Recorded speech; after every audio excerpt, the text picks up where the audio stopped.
and welcome back to the POMCAST.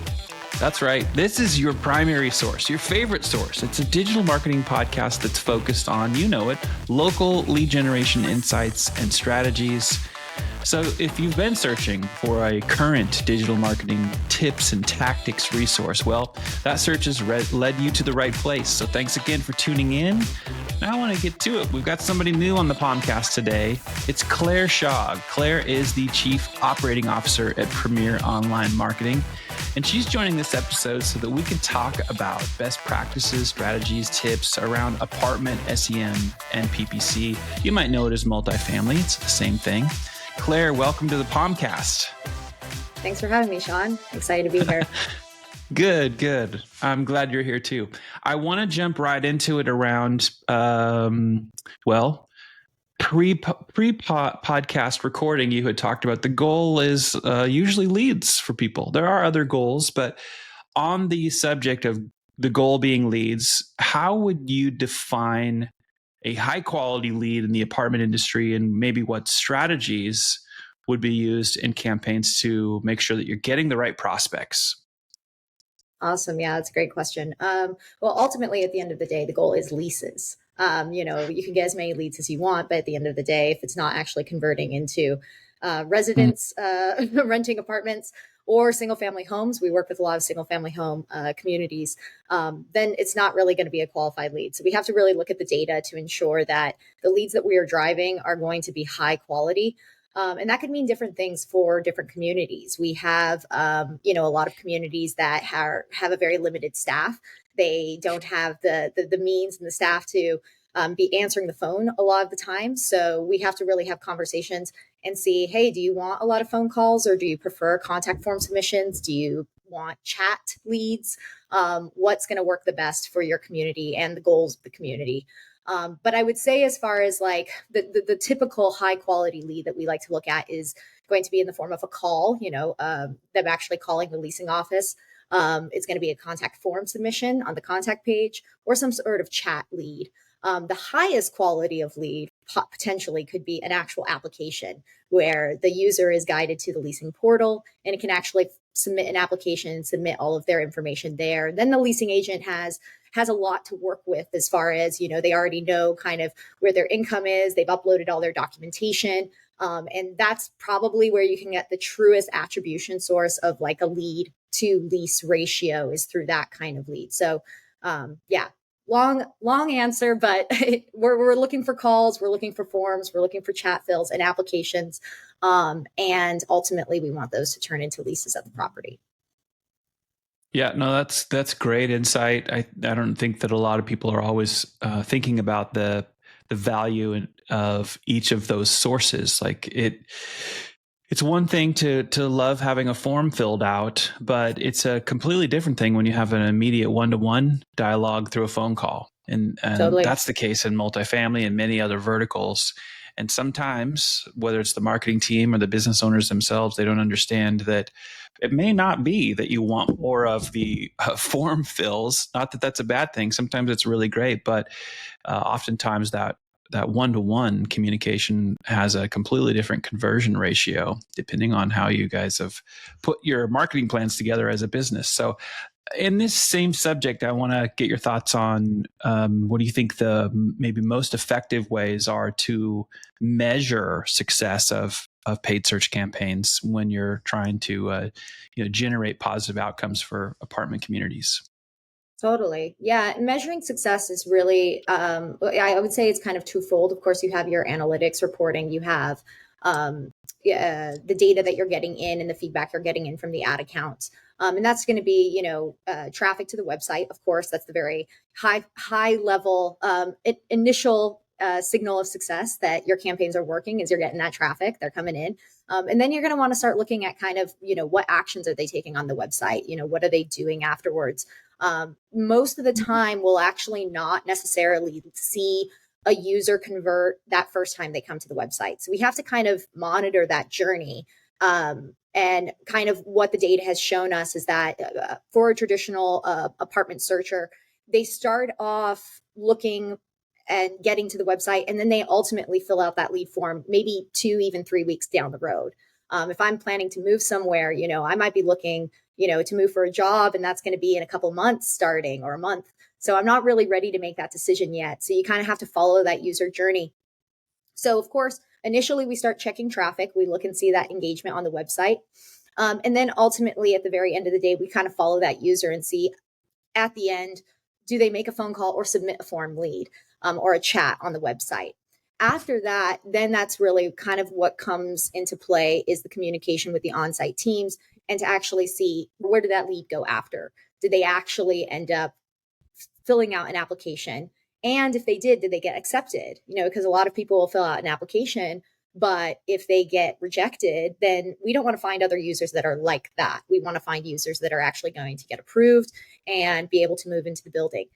So that first party data and getting that feedback back from the CRM and from the community itself to educate us and to educate Google's algorithm on, this is the type of user we're looking for at the end of the day, is really going to be what the most impact is. So traffic, leads, leases, it kind of is going to follow that sort of that full user funnel. Mm-hmm. That makes a lot of sense. I want to take you now into a couple of questions around audience segmentation, because I know a lot of businesses probably don't apply enough thought to this. So I'm curious to know your thoughts on how you would, or how do you approach audience segmentation within this apartment SEM campaign world, and perhaps a bit on why it's important to tailor messaging to what would be considered a different renter or demographic. Totally. Yeah, 100%. So I guess sort of kind of PPC in the past, when I first started search marketing, it was very much, I bid on specific keywords, and Mike and you have discussed this in extensively in other episodes of the podcast, which I love. But it used to be a lot more straightforward. But now with the different restrictions, especially in multifamily, that we have as advertisers, it is really important to monitor closely those user journeys. So in multifamily, you have limitations. You can't target based on certain income demographics. You can't target based on gender, on age, on zip codes. Certain location targeting is not able. So what can we do then? So we want to look at different audience segments based on their kind of overall user behavior. Fortunately enough, we're still living in a cookie world. So we do have the ability to kind of track. Of course, if the user accepts cookies when they get onto the website, we have the ability to be able to see those different user flows, like how quickly do they get to the contact page? How far along that journey do they get? And do they actually submit the lead? Well, if they don't submit the lead and they're still in those early sort of discovery phases, we can actually create different audiences based on that path. So, if someone gets to your landing page and then they bounce immediately, that might not be a user that I want to try to hit with another ad. I might actually want to exclude that entire audience altogether if they go to the website and then just bounce. However, if they've done a little bit of research, they've been to 3 or more pages, they've been to your contact page, they started that application, maybe they didn't finish it. Well, then they're now inside an audience bucket that we can then strategically either retarget them or tell Google that we want to find other audiences that are similar to this one. Meta, the lookalike audiences of Facebook marketing of the past would be a similar comparison to kind of these different segments that we like to build out, and kind of put them into different buckets, and then target users based on their actual behavior and what searches that they do. Another really fun one that we like to do, especially with YouTube marketing specifically, is custom segment audiences, where a lot of times, especially in the apartment industry, it's really, really competitive. So you will notice that we're bidding on keywords, but all of your competitors are going to be bidding on the exact same keywords. They're all bidding on apartments for rent, apartments in Austin, apartments in Los Angeles. So we might not win that bid. We might only win the bid 1 out of 10 times, if that. So what we need to figure out different ways to get to this user if we're not going to be at the top of the page. And with some communities, they just don't have the budget to bid to be at top of page all the time. So we'll actually create a custom segment audience of a list of keywords that, even if we didn't win the bid in Google search, we can still retarget to them through different Google platforms. So either that's YouTube, that can be Gmail, that can be display, that can be discovery. So Google offers like a lot of different ways of doing it more that are different than just the traditional search, winning that search bid. You can win the bid in a lot of other places too. So that's something pretty cool. So say, for example, I create a custom audience that is specific to users that are looking for 2-bedroom apartments. Even if I don't show up on top of page for the Google search result or the SERP, I can actually show them an in-feed video on YouTube while they're browsing or they're just scrolling. And this could be an entirely other topic of a podcast, but talking about in-stream ads on YouTube. Those tons of capabilities there. And it's really kind of cool to see the different ways that we can target that are a little bit more untraditional, at least to kind of more traditional paid search marketers. So it's an exciting time. Yeah. Well, it's really helpful. I think it's really smart. All of what it just made me think of a lot of different scenarios that are really, I think, critical for, especially in the multifamily world. But when you start talking about segmentation and all the things that you're learning from these different demographics, and then retailoring and going back around messaging and different creative and even different channels, you're mentioning, Totally. how you can utilize YouTube and part of this ecosystem of what you're doing from a digital marketing perspective. I think a lot of people get very myopic around, well, what's the paid search stuff doing specifically?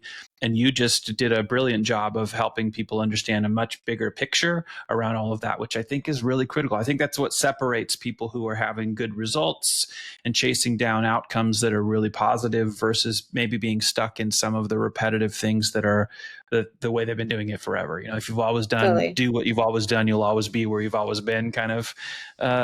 So really, really good. Also, on one more thing on audience segmentation, is there a role for data to play here, perhaps in both identifying and maybe targeting specific renter profiles? Love to know your thoughts on there. Is there a data play or something around segmentation that the audience should be knowing about? Oh, 100%. This is where kind of, as far as in the role that having good data, having clean data, and how it plays into building out these audiences is really having that integration set up for your first party data. So your first party data could be anything from the data that's coming into your CRM, all of the leads that you currently have in your CRM, prospects that you have been nurturing, and then also your GA4 data. So we can actually create these audience buckets and these segmentations based on the actions that the user takes on the website and through your Google Analytics data. That's your first party data. And so you can leverage it. And so it's super, super important to ensure that that's plugged in and that you're monitoring it. The one limitation to that is because, especially with the housing, just on Google in general, to be able to use certain pieces of data, like what action a user takes, Google needs enough data points in order to anonymize the data. So if I only have 10 users that are coming to my website, Google's not going to be able to give us anything that is of any statistical significance. We can't take any action based on those 10 users because Google can't anonymize it and we can't use it. So we need a lot of data. We need a lot of data quickly, which is kind of, something that we see is we like to at least give a campaign at least 30 to 60 days of just gathering. We're just learning about the user. We're learning about their behavior. We're learning what actions they take on the website. And we're categorizing them and we're putting them into these different buckets and into these different segments. And then that's really when the kind of the fun part of marketing comes in, is you're actually able to make specific bid adjustments. You're able to actually target based on these user behaviors when you have enough data. So a lot of times we'll hear with paid search campaign, it's like, okay, well, we have $1,000 to spend or $2,000 to spend. How quickly can I get answers? That the truth is that's going to take some time. You're looking at, a relatively small budget to gain a lot of super helpful data. The faster you spend, the faster you're actually going to be able to gather that data and make meaningful, strategic decisions based on that. So yeah, it's data is everything. I always say, like, as marketers, we like to be super creative and think that our ad performs so well, or we think our ad is going to perform so well and really resonate with users. And of course, that's all nice. But the truth is that I've made ads and the data comes back and it shows that it didn't resonate with the users. They didn't like it. And so kind of hits the pride a little bit. But, that's, I definitely like making decisions based on statistical significance as opposed to just a hunch. I say this a lot, so I totally agree with everything that you're saying. But I often tell people when it comes to marketing, and this is a true statement for both B2B and B2C, business to business and business to consumer marketing. It's usually almost always it's so much more important to index on who you're marketing to versus how many people. Not everyone's going to go viral with your different marketing campaigns. But if you're not spending the time to actually know who exactly you want to be consuming this, you might be ecstatic that 100 people, because those 100 people were all the type of people that you want to be interacting with it, versus trying to do what I call hit a grand slam every time you step into the batter's box.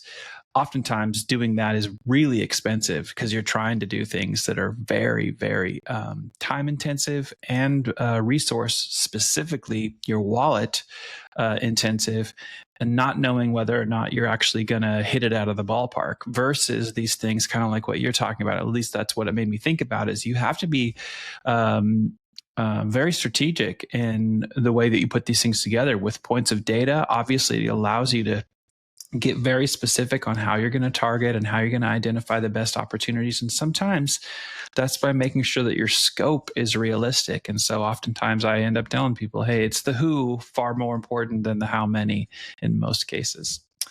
Totally. So really, really good stuff. Well, okay, Claire, I want to take you a little bit into the user journey, and I guess what people, it's a marketing funnel. We still talk about funnels and marketing a lot. Was wondering if you would mind kind of maybe walking the audience through the typical, semi-typical, but the typical renter's journey from they do a search to they're signing a lease, and maybe how the SEM campaigns, the paid search campaigns, can be optimized at those stages of that journey. Totally, 100%. Yeah, I think everyone, every marketer, or, if you go to school for marketing, it's like marketing 101. They always tell you to kind of start with that sort of user funnel, but it is true. And it does apply here to multifamily as well. So, if you're looking at, say, a building, you have 375 units and you're at a lease up, the building is going to come online and people can move in within, a couple of months.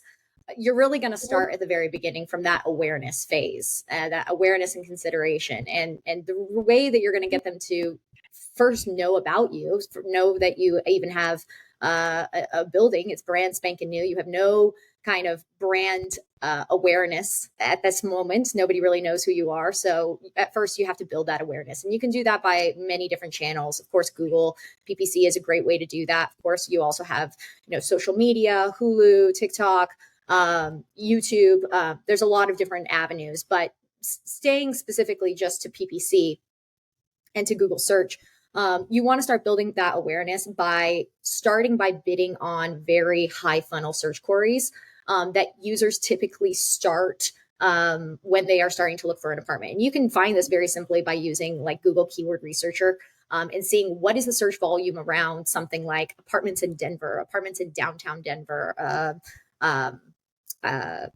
sometimes even more hyper local geo keywords, apartments in low-high or something like that.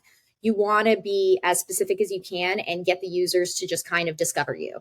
Then at that point, usually then the user is now kind of, they sort of understand, okay, you are an apartment community and it's within this general area that I'm looking for, or, you have 2-bedroom availability. Okay, awesome. Then what you're going to want to do is start bidding on lower funnel keywords. So to kind of nurture them down and kind of keep showing up and staying top of mind for them. So they might conduct a different, type of search queries, like pet friendly 3-bedroom apartment, something like that.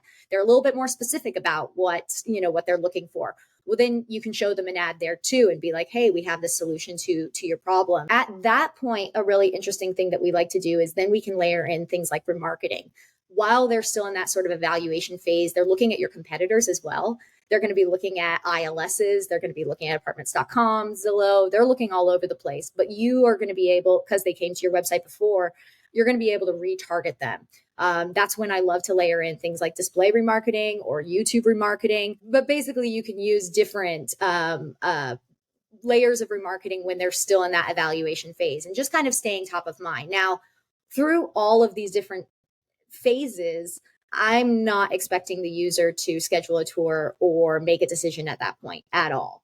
And so sometimes I get this like, oh, these certain, buckets or these certain campaigns are not necessarily converting, right away. That's okay. We just want to get them to your website. We want to stay top of mind for them for as low of a cost as possible. And through that whole process, we're eliminating people that seem like they're not interested. So if they bounce off the website in less than 15 seconds, we're going to exclude them. We're also layering in things like pricing into our ads. So that way, if it's outside of their price point, they're not going to, continue and click through on our ad.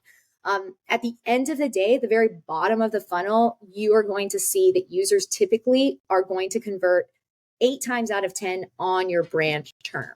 And what does that mean? So say if there's an apartment community called, Groves, Groves in Austin, that's what the user is going to search for because you stay top of mind throughout their entire journey. And then at the end of the day, they're like, okay, we've looked at these competitors. We've looked at this. I'm ready to make a decision. I'm going to go and do a search for the actual brand name, the community name. And chances are then they'll either convert on your Google business profile page if you've had that set up correctly, which I hope you did.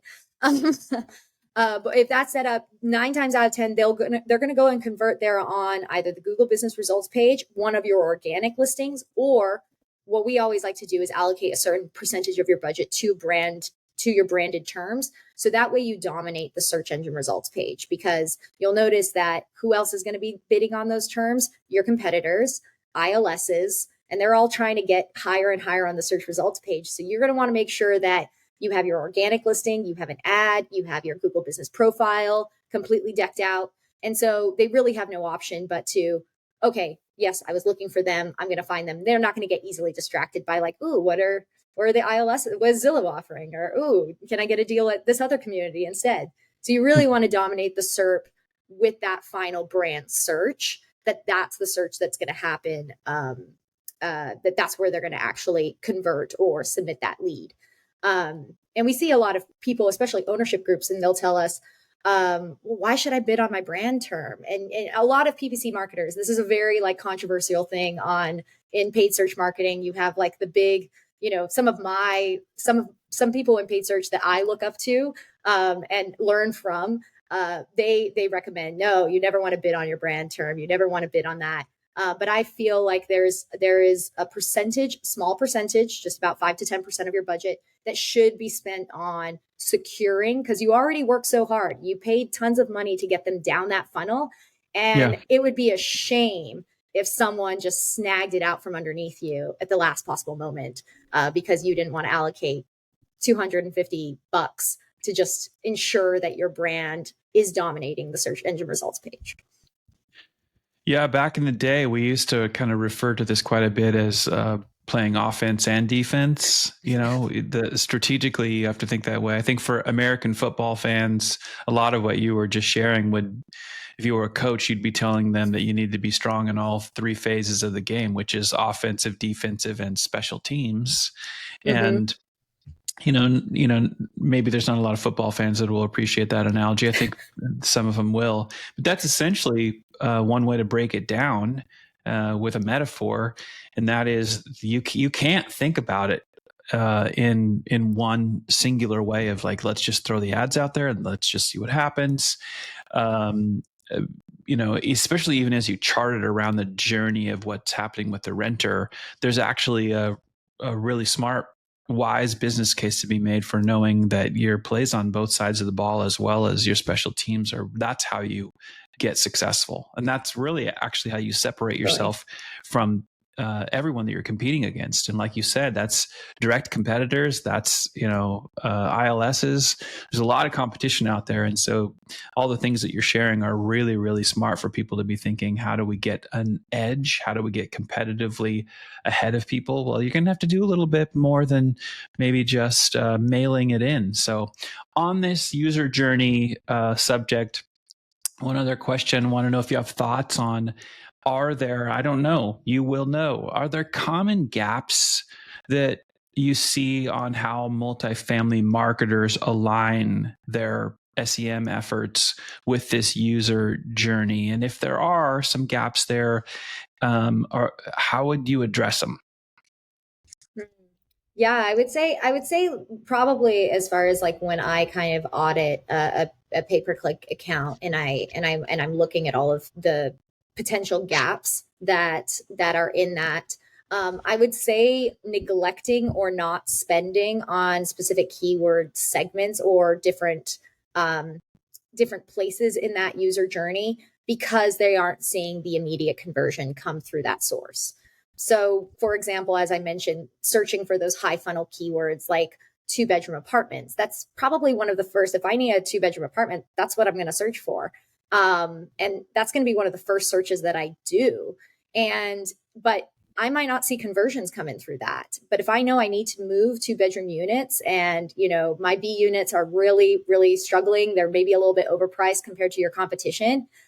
You'd be shooting yourself in the foot if you aren't actually allocating a considerable amount of your budget towards those high funnel terms. Then on the other side, on the flip side, I do see a lot of search marketers who will potentially not close that loop and not leverage remarketing in the way that they should to actually get that user to come back, because it is such it's a longer consideration phase. So to speak, just because making a move and deciding on where you're going to live is a big decision. People are researching, school districts. They're searching, what's going to be the commute to my work, or even in this post-COVID world that we live in, there's a lot of people working from home. Like, what's your conference room, like, and do you offer co-working spaces and call booths? And these are amenity packages that are becoming more and more common with new builds. So you definitely want to, one, consider all phases of that user journey and making sure you're allocating budget to each of those phases and getting them all the way to the bottom of the funnel. And then also I would say another thing is that I sometimes see is people leaning too heavily on things that maybe worked really well in the past. Like in a post pandemic world, housing is looking a lot different, and we have to kind of be up to date on what users are searching for. I search volume for things like apartment with co-working space or apartment with office or things like that is becoming, the volume has gone up exponentially, even just in the last year. So we have to identify those opportunities and then build some campaigns around that and test it out. I'm not saying that a specific keyword type will work for every single community, but it would be a shame to not at least test it out, because there could be a really big opportunity there depending on the market you're in. I appreciate you not saying, Sean, you kind of already answered this question by using your football analogy, because it kind of is. That's like, have a game plan, right? Totally. That you're going to, have a lot of gaps if there is no game plan. And the game plan means that you have to think about all the plays you're running, both offensive, defense, and special teams. Very interesting. Okay, great. Totally. Taking you into a couple more categories. I hope you don't mind. The next one I want to ask you a little bit about would be, and I'm always careful when I'm talking to you guys on the POMCAST, because when we talk about Google, right, it's, I don't want to say, it's kind of this push-pull a little bit relationship. There can be tension there. They're such a huge company. They're so important. When Mike and I are on episodes, oftentimes he will say, because of market share, it's going to be the place where you're going to probably spend most. And that makes sense. So when I talk about Google in this segment, limitations within this particular vertical, It's not because I want to necessarily say bad things about Google, but I Oh, think it's you really feel free. This is a safe space. Yeah, I definitely. think it's really important for and here on the POMCAST, you guys do a really good job of speaking. Maybe it's aggressive to say truth to power, but Google is a very big, important, necessary business. But there aren't enough people that oftentimes are really candid in the advice that they provide, and I think that's really important. So this question is really kind of around those potential Google limitations in this vertical.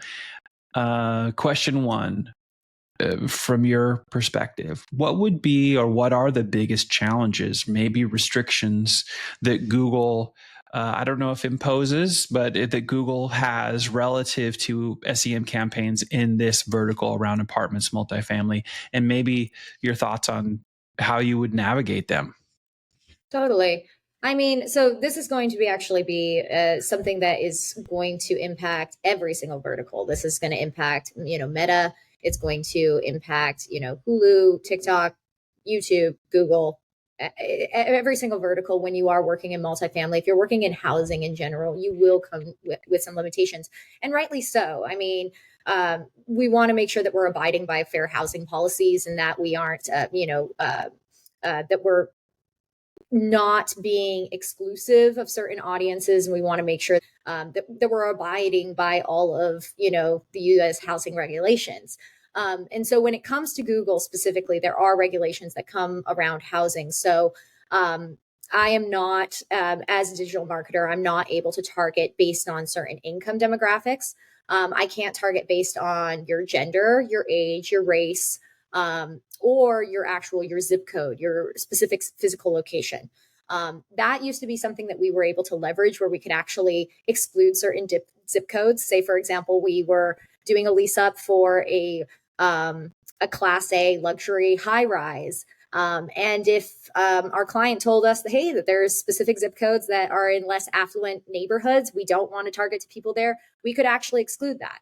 And so now that those kind of capabilities have been taken away, for better or for worse, it definitely makes it a little bit more challenging for marketers. You're going to have to be sifting through a lot of potentially unqualified traffic, but we find ways to kind of work around it. There's also another limitation, is that we tend to see there are more limited based on your ads potentially could go through a longer review cycle with Google. So you always just kind of want to make sure that you keep that in mind when you're launching a new campaign, that you give yourself a couple of days to make sure you submit your ads. If they get disapproved, make sure you have a really good relationship with your Google reps so you can get that appealed and that you can get it live as quickly as possible. Yeah, those I would say are the biggest kind of limitations as far as Google goes. And that doesn't only just apply to housing. Automotive actually experiences this a lot too, because most people aren't just buying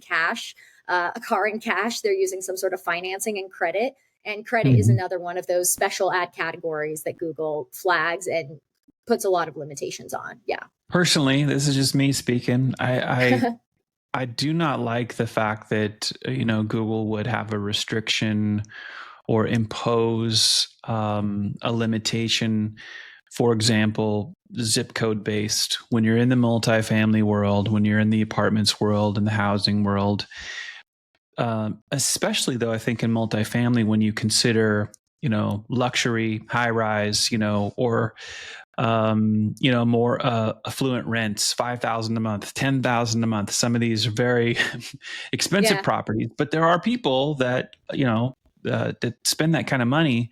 But when you are not allowed to specifically target, and then that means that you're going to waste some amount of your budget on people who they can't afford those rents. So why would we be wanting to share these ads with people that have no interest in them in the first place? But I could literally take you guys into an entire episode on my pet peeves of all of these super tech juggernauts that do really silly things that I think ultimately, I think it hurts themselves. I don't think it's just an imposition to the businesses that basically make all this money for Google. I think it's not necessarily good for them, but everybody down the line, I think everybody loses. So very interesting. And it also, at the end of the day, it's actually going to it's going to be bad for the end user. Of course, it's bad for the businesses if they waste money in certain areas. And Mike talks a lot about this, about mitigating waste. I think that's probably one of the most important things that we could do as paid search marketers. Is like, we're just trying to save you money everywhere we can, and really, be as precise with our targeting as we possibly can. But at the end user experience is going to be less positive if, with all these limitations. If I'm using a very generic search keyword and I'm looking for apartments for rent, and suddenly I get, advertisements from every single class A, B, C, every single type of community, I could just be like, no, I was looking for this. And, sometimes the advertisers have better capabilities. When given better capabilities to target more precisely, we can actually help the user I identify what they need. And then, of course, on the flip side as well, us as advertisers maybe don't know everything. So, I think it is kind of a balance, but definitely, yeah, we definitely submit our pet peeves to Google and their support, and also their engineers. They take feedback from advertisers and advertising agencies to make improvements to their products. So we are very active on those forums to get certain things pushed through if we feel like it's going to be in the best interest of the businesses that we represent. Yeah, I think that's really important. Really important. Okay, I'm going to move you now into seasonality. This is, not every vertical has to deal with this quite as much as, say, multifamily does. You mentioned automotive. Automotive certainly has. They actually have very similar seasons as to when everything changes up and down. But seasonality in multifamily and apartments, and really kind of how it's changed in recent years. You've mentioned on the episode already a little bit about pre and post pandemic in that particular era. So how has seasonality in this industry evolved in recent years? What are maybe some trends that you guys have seen, and how renters search for housing throughout the year? I think that it's ever evolving. The last 4 years have definitely been different than anything that we ever kind of saw in the past. Before, it was very kind of predictable. We knew when to start ramping up ad spend. We knew that in the summer months, that's when you're going to see a lot of movement. You're going to see a lot of action, typically from the months of May till about August, September. And then you're going to start to see things kind of like slow down a little bit, but still remain steady until probably about end of November, December is really when you see things get quiet. Nobody wants to kind of move. We're coming up on the holidays now. That's actually what we're experiencing now, and we're trying to navigate it. And this year, I would say I am seeing a little bit more of a typical seasonal downturn around the holidays, and so that's to be expected. But what we didn't really expect to see is the summer was a lot shorter than what we have seen in years past. So typically, like I said, it runs from about May to about August, September before it starts slowing down.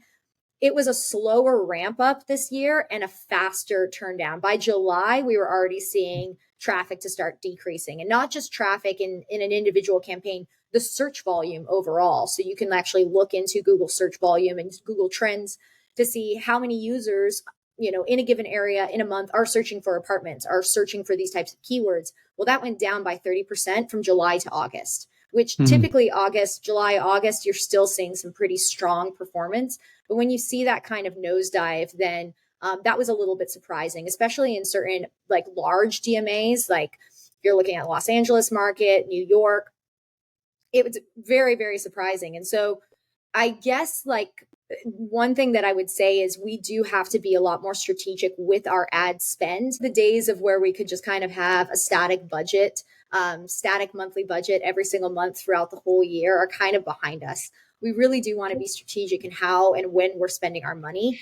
We want the wind at our sails. So what I typically recommend to marketing managers and clients of ours is I recommend looking at the seasonal trends from the year past and mapping your budget based on what you saw. So for example, if you saw we got a lot of traffic and we got a lot of leases and a lot of leads just between May and June.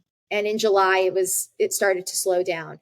You're going to want to ramp up your budget in May and June. And that seems a little counterintuitive, but you're basically going to be spending more money and not getting as much results. And so the goal is you want to fill your building before October. You want to be at 97, 98% leased by October. So that way you can maintain your brand awareness and be getting some leads in to make up for any sort of renewals or any evictions that you might have in November, December. But you want to kind of be able to be at a maintenance phase there. Otherwise, if you don't fill up before November, December, you're going to be in probably a sticky situation till about January. And so that's really important. And I would also say for lease ups as well, we have a lot of communities that are opening during this time of year. And I have to just kind of set expectations and say, hey, it's going to be slow for the next month.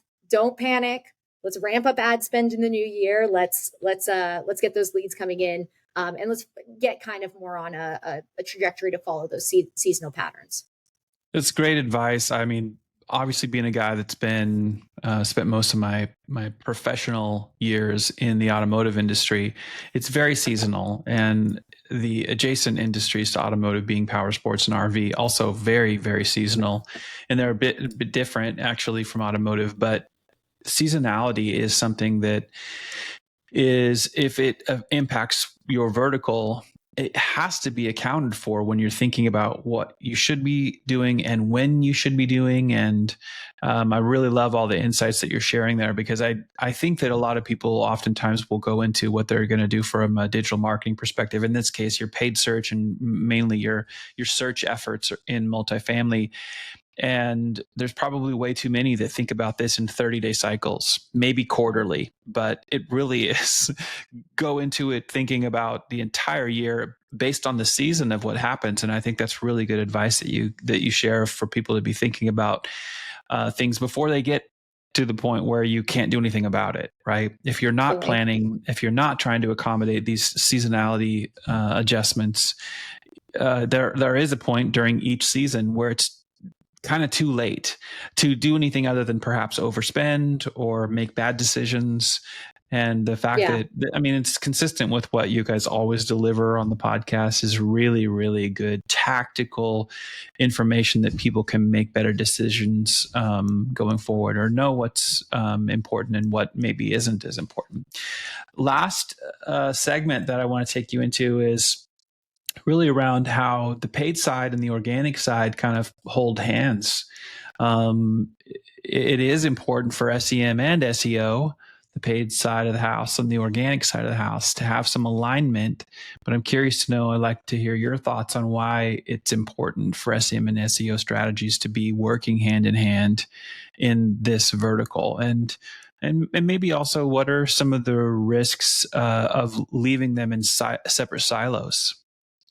Totally. Yeah. I think this is also just, this is something that we're seeing just kind of not just in multifamily, but just kind of across all, in marketing, just in general, is you used to have like the paid search guys were out on the floor and, giving high fives for all of the great campaigns that they ran and all the leads that they got and everything like that. And then you had the SEOs kind of in the broom closet, hiding away and actually doing some of the most meaningful work, but they never really get like the credit where credit is due. And this is coming from a paid search gal. So I will say that it is extremely important for SEM and SEO teams to work together, specifically because of relevance. Is Google is looking at not just in SEO in order to rank a website and at a website's relevance, but also in how much you spend on your paid search campaigns is going to be determined a lot by how relevant the information is on your website. And who controls that? That's going to be your SEOs.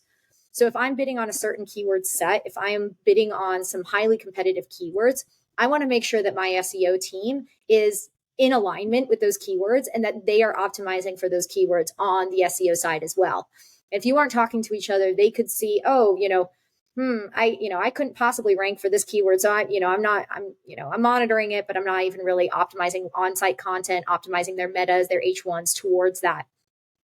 But if I do tell them, hey, these keywords are valuable, they're super expensive, if you can optimize a landing page towards them, then I can direct traffic there. And what Google will see is kind of this this consistency and this kind of this seamless experience for the user, from the keyword that we're bidding on to the ad that we're writing to the landing page experience for the user. And if all of that is consistent, that is going to greatly impact your quality score, your overall quality, and your ad relevance.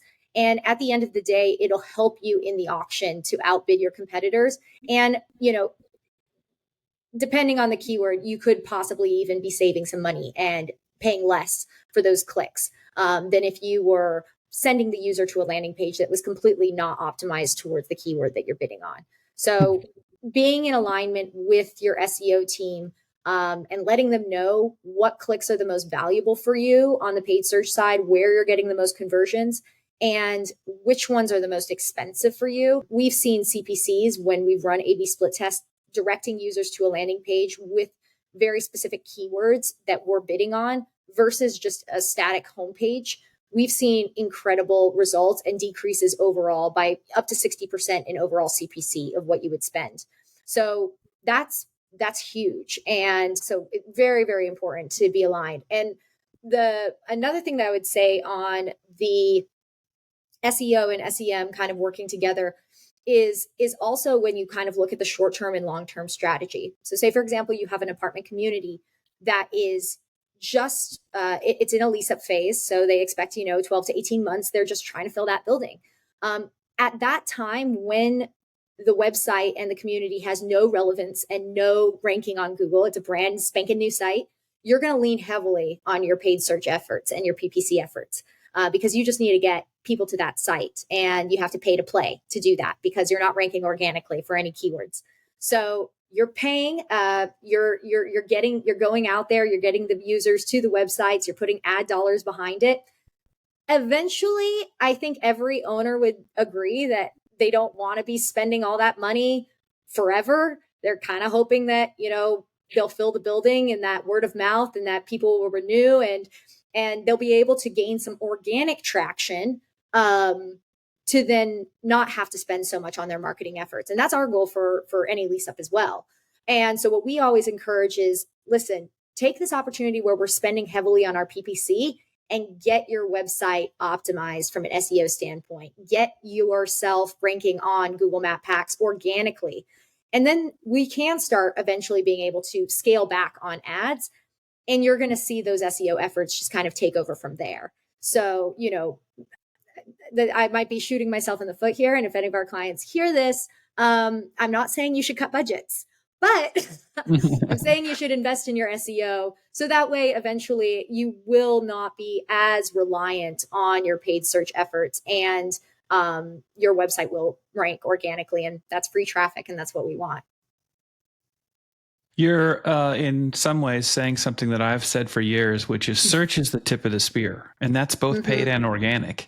But you have to have enough wisdom and experience and work with the right people that can help you navigate that, subdivision of how much time and effort, and because it's time and money to be really good at what you're doing with marketing, and the alignment of both paid and organic SEM and SEO is critical in, I think, every business vertical, most certainly in multifamily. Claire, you have absolutely scored touchdown after touchdown, to stay with my football example earlier in the episode, as your first time on the POMCAST. So what fantastic. I don't know if you have any closing thoughts before we shut it down. I'll give you the floor if there's anything else that you wanted to mention that you didn't get a chance to. Yeah, I mean, I guess I think just from our whole discussion and conversation, I think the main thing that I would say, from a practical standpoint for marketing directors is to get in front of your 2025 budgets now. Start taking a look at that seasonality, taking a look at your user journey, taking a look at what your 60 to 90 day availability is for your communities, and making strategic decisions now, looking ahead into that, as opposed to, oh no, we just had a whole bunch of people move out, we need people to move in today, because it is a process, and the traffic that you get today is going to turn into leads a month from now, 2 months from now. So be proactive, get ahead of those budgets, and that's pretty much it. Look at that, audience. We found once again a perfect place to park this episode. And of course, we appreciate your comments and questions. Please feel free to share. Your feedback is what helps us deliver relevant episodes just like this one. If you are not following Claire Shaug on LinkedIn, well, you need to do yourself a favor and go do that. While you're there, go over there and follow Premier Online Marketing and their business page as well. And then just go to all the socials. In fact, go to premieronlinemarketing.com to learn more about what Claire and Mike and the whole team does for their clients. It's absolutely worth your time. And of course, thanks for tuning in again. We'll see you really soon right here back on the POMCAST. Thanks, Claire. Thanks.